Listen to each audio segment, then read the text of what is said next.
Jadi begini, maksud saya itu gini Pak Cip ya, nanti ini rekaman ini bisa ditunjukin lah kepada Pak Sugi ya. Jadi bedanya bisnis di 3i itu dengan bisnis-bisnis yang lain. Kalau di bisnis yang lain itu boleh apa namanya itu bisa bisa mendapat hak bisnis dan juga bisa memulai bisnisnya setelah modalnya terpenuhi. Nah, itu dia. Contoh kecil yang paling umum bisnis MLM. Nah, bisnis MLM itu kalau paket-paket yang sudah diatur dalam marketing plan bisnis MLM itu, misalkan join dengan paket 375, misalkan ada yang 500.000, dapat produk ini, dapat sistem bisnisnya macam-macam. Itu kalau nggak terbayar ya tidak akan pernah bisa menjalankan bisnisnya, gitu loh. Nah, terus nomor dua, udah nggak punya kesempatan untuk menjalankan bisnisnya karena paketnya belum terbayar. Yang kedua, tidak ada manfaat instan yang dia dapat ya setelah dia bergabung. Nah, kalau di sini kan ada manfaat instan, yaitu kita dapat proteksi sama kita dapat ya tadi itu kita dapat apa namanya itu portofolio income ya berupa investasinya itu gitu loh. Jadi maksud saya karena bisnis di luaran sana utamanya MLM itu mensyaratkan wajib bayar modal dulu, paketnya terbeli dulu baru bisa apa menjalankan bisnisnya. Nah, kalau di sini tidak seperti itu. Di sini kita itu kalau sudah yang penting kita ada etikat baik untuk menjalankan bisnisnya, apalagi dibuktikan dengan minimal bayar ID dulu. Udah solusinya kan ada di sini.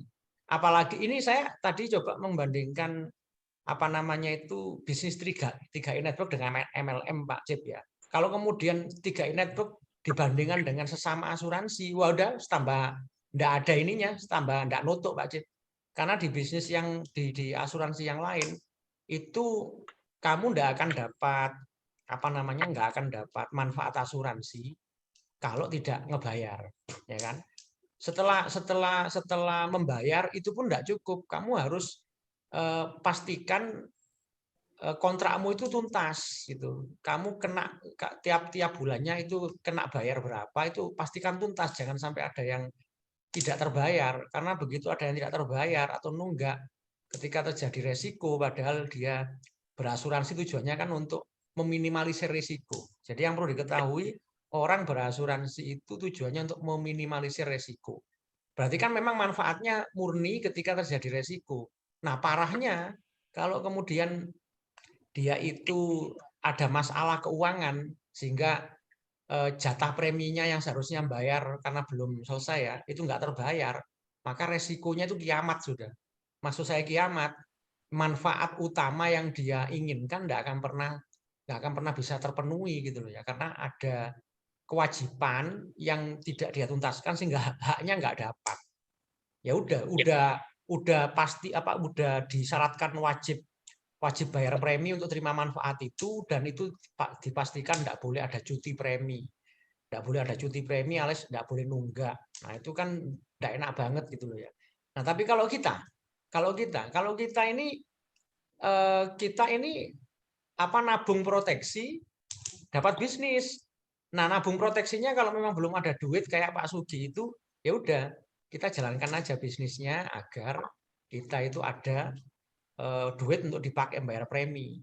Kalau toh itu nggak kepingin gerusa-gerusu ya setidaknya itu ya diskon lah kalau kemudian dia 350-nya itu nggak bisa didapatkan dari berproses selama sebulan misalkan untuk mendapatkan bonus elit atau memasukkan 5 orang setidaknya 3 orang dari 3 orang kan terbantu 200.000 ya syukur-syukur kalau 5 orang itu loh bedanya kita dengan yang lain itu kita itu cukup dengan 50.000 bahkan bagi yang taruh kata 50.000 itu juga belum punya sama sekali udah yang penting mau lantas kita jalan bareng. Nah, nanti ketika ada orang yang sudah bergabung nanti kemudian dia bergabung setelah ada orang yang memastikan diri bergabung nah nggak masalah dia tetap dapat keuntungannya berupa penghasilan dapat manfaatnya juga loh itu loh makanya saya katakan alasan apa lagi yang kemudian membuat Pak Sugi itu tidak mau jalan padahal ini ini kesempatan buat dia untuk apa ya? Untuk memenuhi semua permasalahan keuangannya. Makanya kan gini ya, apa namanya itu yang kemarin Pak Pri waktu share video itu cara menginfokan 3i terbaik sekarang. Jadi jangan lagi ngomong gini Pak Cip, jangan lagi ngomong acara ajak-ajak orang, karena itu pasti orang akan beranggapan 3i ini adalah MLM. Ketika orang itu sudah menyimpulkan ini MLM, awal-awal sudah langsung dia itu berpikir bahwa 3i ini MLM, ya sudah, info apapun yang akan sampai omongkan selanjutnya tidak akan pernah didengar sama dia, karena ketertarikan sudah nggak ada. Makanya bahasa ajak-ajak orang itu jangan lagi dipakai, karena ya walau prakteknya kita kan ngajak orang untuk punya proteksi, ngajak orang untuk punya aset, ngajak orang untuk punya penghasilan tambahan. Walaupun begitu, tapi namanya juga orang yang kita info ini masih belum paham tentang konsep di 3i ini. Makanya demi menghindari apa nama gagal paham, jangan lagi menggunakan kata-kata ajak-ajak orang. Itu satu Pak Cip. Dengarkan itu Pak Cip, sampai nggak mendengarkan, lihat tak cukur gondol kumis sampean itu ya. Terus yang kedua Pak Cip ya. Yang kedua Pak Cip, jangan lagi menggunakan kata-kata nabung. Nabung itu perbuatan yang mulia, nabung itu perbuatan yang baik. Siapapun tahu manfaatnya nabung. Tapi karena ini masanya nggak tepat, ya sekarang masa pandemi, masa paceklik, masa di mana minyak goreng langka, masa di mana orang banyak kehilangan pekerjaan, masa di mana orang itu sekarang apa namanya itu kebutuhannya itu banyak, tidak berkurang, tapi pekerjaannya sekarang itu agak sulit, maka nabung itu menjadi sesuatu yang apa ya, menjadi sesuatu yang Menakutkan. menakutkan ya, menakutkan sekarang itu. Walaupun mereka tahu nabung itu ya baik, tapi karena kondisi akhirnya mereka gagal paham. Itu yang kedua, hindari nabung. Yang terakhir, hindari kata-kata asuransi. Kenapa? Karena di saat yang sama hari ini, per hari ini, televisi-televisi yang sering kita tonton itu ya, kayak di CNBC, kayak di Metro TV, di TV One, TV-TV yang banyak menampilkan acara berita, itu masih tetap hangat kok dibicarakan masalah asuransi bermasalah itu. Asuransi dari Bumi Putra, asuransi dari AXA, dari mana tadi itu, dari Prudent, ya toh. Itu kan masalah, sampai-sampai bank itu mengeluarkan apa namanya itu running news sticker atau berita yang bergerak itu ya, yang berjalan dari kiri ke kanan, itu sering muncul di TV. Apa namanya, OJK melarang bank untuk istilahnya itu memfasilitasi perusahaan asuransi yang mau jual asuransi melalui bank bagi asuransi yang bermasalah, utamanya 3 asuransi itu. Nah, itu Pak Cip. Makanya karena asuransi itu sesuatu yang sedang hangat dibicarakan dan banyak bermasalah, walaupun itu bukan kita. Makanya jangan lagi menggunakan asuransi. Jadi hilangkan kata-kata ajak-ajak orang, nabung sama asuransi. Kalau itu dihilangkan lantas gantinya apa? Oke, gantinya apa? Sama kok angkat tangan, ada apa Pak Cip? Apa mau kentut? Nggak apa-apa. Kok angkat tangan gitu loh ya. Nggak apa-apa Pak Cip, ya nggak apa-apa. Nggak apa-apa. Enaknya kita kalau apa online gini itu walaupun kita kentut nggak bau kok, ya cuman kedengeran gitu aja kok.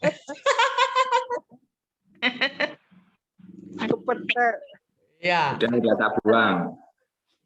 Loh, iku ya. Ini tadi Pak Pri, Mas Raya tak sopo, sampean mitrai sopo Mas Raya. Pak Pri Pak, sekampung se-RT. Loh, iya tak? Iya, baru seminggu bergabung. Loh kok telat sampean Pak Pri ku lo wis berapa tahun di sini kok baru kemarin. Sebenarnya sudah pernah diinfokan dulu. Tapi ya Pak, saya masih belum mau gabung baru-baru kemarin. Wah, ya wis. Pak Pri saya tambah pinter, makanya tambah buta ya wis, cocok ya wis. Sampean elok iya ngalor sampai melok ngalor, ngidel sampai melok ngidel, ngilen melok ngilen. Kok lah sukses akhirnya. Gitu. Oke, saya lanjut Pak Cip ya. Terus lantas bagaimana ininya? Terus kita nyampaikan pakai bahasa apa dong kalau ajak-ajak orang enggak boleh.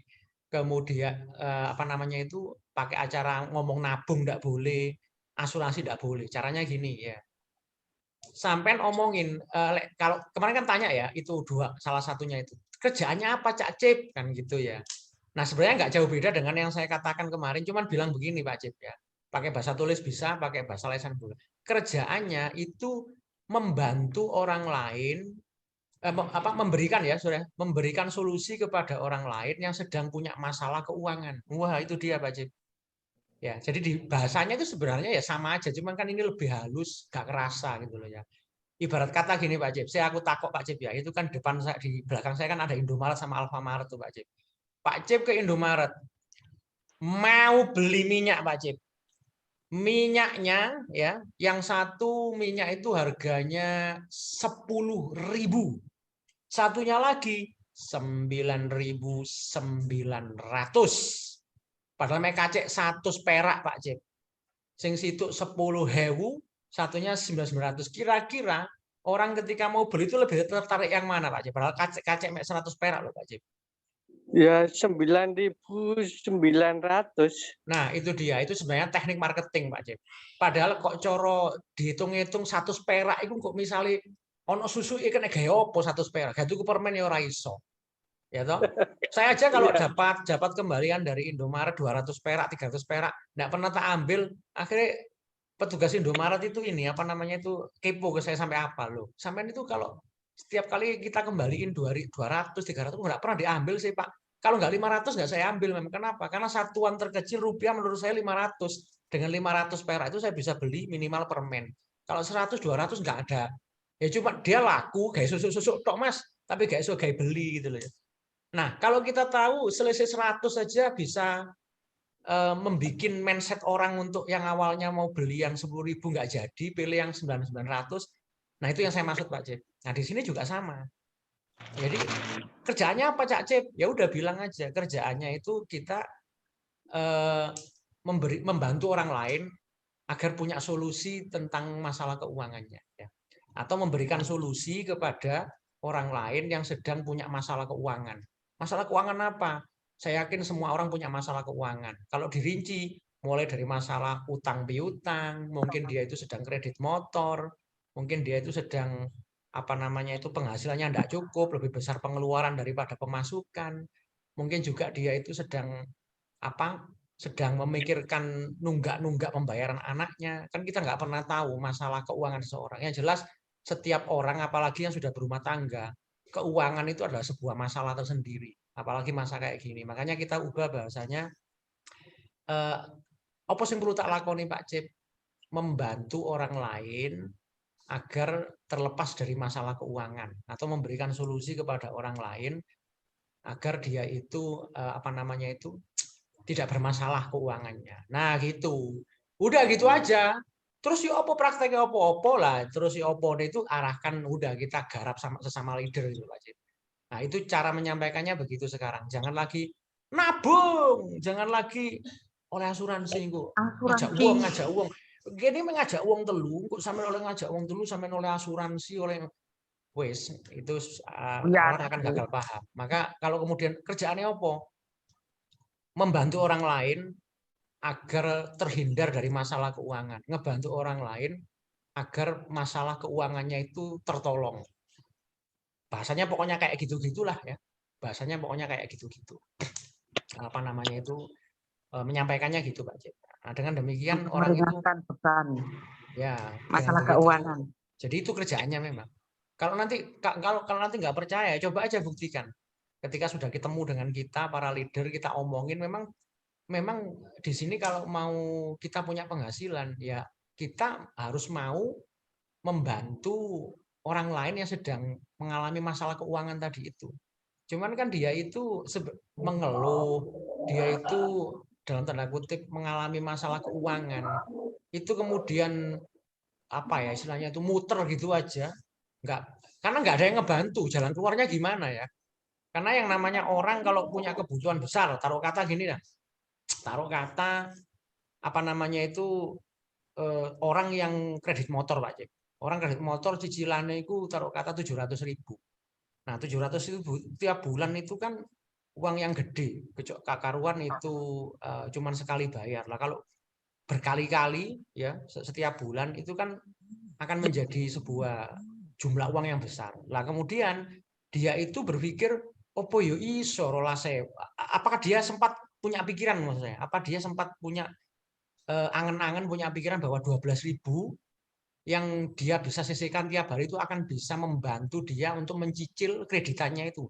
Nggak semua orang Pak Cip punya pikiran gitu. Hanya kita di 3i yang bisa ngomong gitu karena kita udah membuktikan gitu loh. Bahwa dengan 12.000 itu akan bisa dipakai untuk membantu cicilan motor mereka, dibantu untuk bisa membantu mereka untuk meringankan hutang mereka, untuk biaya sekolah anak mereka, untuk urusan dapur dan seterusnya. Kan begitu. Makanya mereka karena 12.000 itu jumlah uang kecil yang tidak mungkin mengatasi masalah keuangan mereka, mereka nggak terpikir. Nah, kita agen-agen 3i itu ngasih info, ini loh dengan 12.000 kamu itu akan terbantu keuangan kamu untuk nyicil motormu, untuk nyaur utangmu, untuk membayar sekolah anakmu dan seterusnya gitu loh ya. Nah, itu masalahnya, hanya itu aja sih. Kalau semua orang itu sadar bahwa dengan uang kecil itu dan dia yakin dengan uang kecilnya dia bisa kelola untuk mengatasi permasalahan keuangannya mulai dari cicil hutang, apa kredit motor macam-macam, semua orang nggak perlu gabung 3i Pak Cip. Tapi karena nggak semua orang itu terpikir itu dan juga ketika dia terpikir, saya juga nggak yakin dia akan sukses ngolah 12.000-nya itu. Makanya kemudian butuh wadah itu. 3i ini wadahnya sudah. Wadah untuk mengamankan 12.000 mereka sekaligus wadah untuk menambah penghasilan. Gitu. Itu sih intinya gitu, Pak Cip ya, Bu Aropa, Pak Raya dan seterusnya. Gimana? Masuk dan paham ini maksud saya sekarang? Masuk. Oh, itu Pak Cip kok senyum-senyum tok itu. Masuk lah itu. Apa Pak nggak paham? Masuk pol. Wadah masuk pol. Kumisnya itu loh, seksi banget kumisnya itu. Untuk hari Sabtu dan Kenapa? itu saya untuk